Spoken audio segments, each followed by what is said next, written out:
வணக்கம். சற்று முன் கிடைக்கப்பெற்ற மிக மிக முக்கியமான செய்தி ஒன்று வெளியாகியுள்ளது. எடப்பாடி பழனிசாமியின் பொதுச் செயலாளர் பதவியில் இருந்து ராஜினாமா செய்கிறாரா? இந்த தேர்தலில் ஆளும் கட்சியாக அதிமுக வரவில்லை என்றால் முழுமையான பொறுப்பை எடப்பாடி ஏற்றுக்கொண்டு தனது பதவியை முழுமையாக ராஜினாமா செய்ய வேண்டும்.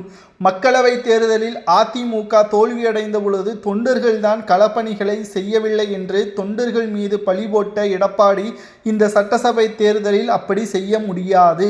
பல தவறுகளை எடப்பாடி செய்துள்ளார். களத்தில் பல்வேறு தொகுதிகளில் மக்கள் அதிமுகவின் வேட்பாளர்களை புறக்கணிக்கிறார்கள். பெரும்பான்மையான உண்மையான தொண்டர்கள் சசிகலாவின் கட்சியிலேயே இணைந்துள்ளனர்.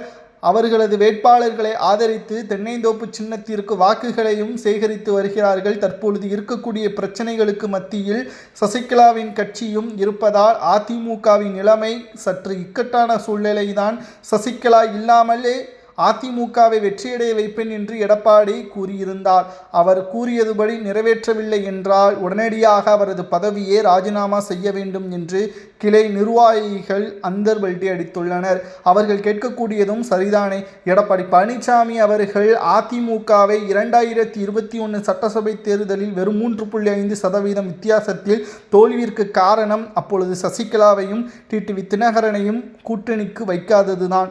அதனைத் தொடர்ந்து பல தேர்தல்களில் 10 தோல்வி பழனிசாமி என்று எடப்பாடியை அழைத்த வரலாறும் உண்டு.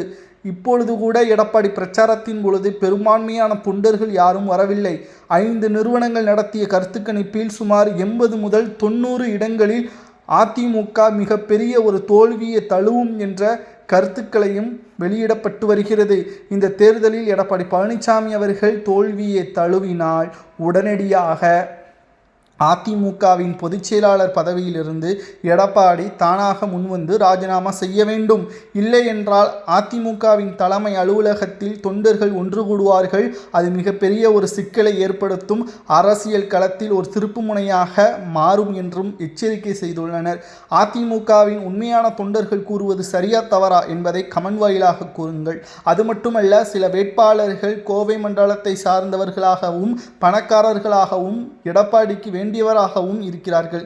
எடப்பாடியை யாரும் கேள்வி கேட்டுவிடக்கூடாது. ஒருவேளை அதிமுக வெற்றியடைந்தால் எடப்பாடியின் பேச்சை கேட்கக்கூடிய நபர்களைத்தான் அரியணையில் வைப்பதாக எடப்பாடி கடந்த முறை செய்திருந்தார். மக்களவை தேர்தலில் அதே வாணியை தான் இப்பொழுது செய்கிறார். தனபாலுக்கு வாய்ப்புகளை கொடுக்காமல், முன்னாள் சபாநாயகர் தனபால் அவர்களுக்கு வாய்ப்புகளை கொடுக்காமல் அந்த தொகுதி பாஜகவிற்கு ஒதுக்கப்பட்டுள்ளது.